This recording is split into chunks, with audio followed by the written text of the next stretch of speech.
मैं कहना चाहूँगी कि कानून अगर कमज़ोर किया जाए तो जुल्म और मजबूत हो जाता है।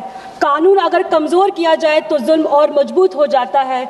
जब सज़ा का डर दिल से मिट जाए तो हर अपराध बेखौफ हो जाता है। अध्यक्ष महोदय, सरकार ईज़ ऑफ डूइंग बिजनेस की बात करती है, लेकिन इस बिल के जरिए असल में ईज़ ऑफ स्केपिंग अकाउंटेबिलिटी की बात कर रही है। जनता को बताया जा रहा है कि 79 लॉज के करीब 700 प्रोविजन आधुनिक हो रहे हैं, लेकिन गवर्नमेंट कह रही है कि 288 प्रोविजंस में जेल हटाकर मॉनेटरी पेनल्टीज लगा रही है। पर मैं पूछना चाहती हूँ, क्या जस्टिस को भी आउटसोर्स कर दिया जाएगा?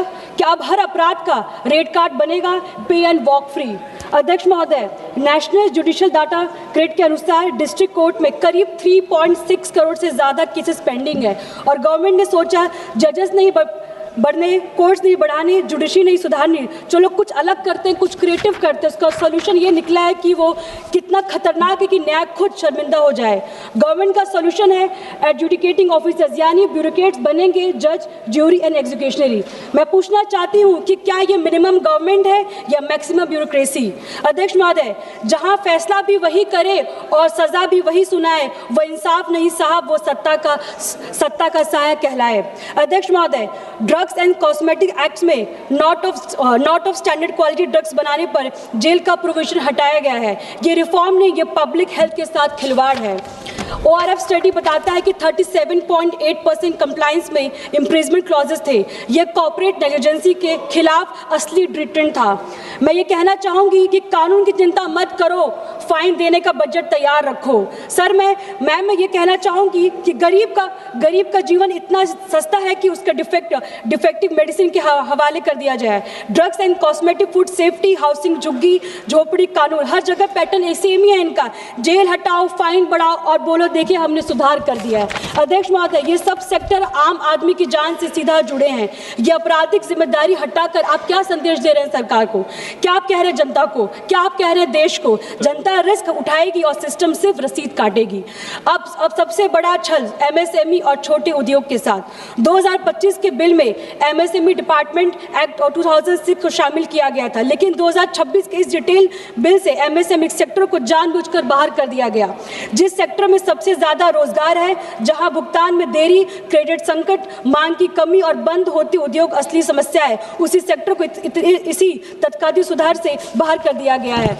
मैं ये कहना चाहूंगी कि ये मगर धरातल पर छोटे उद्योग, स्टार्टअप, ठेके पर काम करने वाले नौजवान सब अपने हाल पर छोड़ दिया जाएगा। गवर्नमेंट बार बार वेस्ट की बात करती है तो चलिए फैक्ट्स की बात करते हैं। यूके में फाइन स्ट्रक्चर्ड है पर सेफ्टी कॉम्प्रोमाइज नहीं होता है। USA में कॉर्पोरेट क्राइम्स पर जेल टाइम है और कॉर्पोरेट डेथ पेनल्टी तक है। चाइना तक इन्वायरमेंट और फूड सेफ्टी में स्ट्रिक्ट इन्फोर्समेंट कर रहे हैं, लेकिन भारत में हम पनिशमेंट को डिल्यूट कर रहे हैं। अध्यक्ष महोदय, दुनिया जहां कानून मजबूत कर रही है वहां हम कानून को कमजोर कर रहे हैं। मेट्रो रेलवे एक्ट्स में स्मोकिंग को डीक्रिमिनलाइज करके 2000 पेनल्टी कर दिया गया है। सर, मेट्रो ओपन स्पेस नहीं, ये इनक्लोज ऑक्सीजन लिमिटेड इन्वायरमेंट है। एक छोटी सी चिंगारी पूरे सिस्टम को खतरे में डाल सकती है। सिंगापुर में 60,000 फाइन है, जीरो टॉलरेंस है। अब सरकार क्या कर रही है? सिगरेट पी लो 2000 ही तो आपको पेमेंट करना है। क्या ये गवर्नमेंट है, ये नेग्लिजेंस है?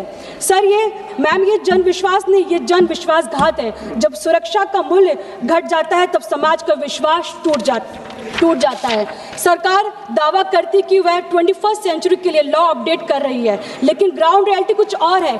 NDMC एक्ट 1994 के तहत आज भी कई ऑफेंस के फाइनेंस 25 से 100 रुपए के बीच में। ये अमाउंट 32 ईयर्स पहले फिक्स किए गए थे। 1994 में इस 100 रुपए की वैल्यू कुछ नहीं थी। आज 100 रुपए में 1 लीटर पेट्रोल भी नहीं खरीद सकते हम।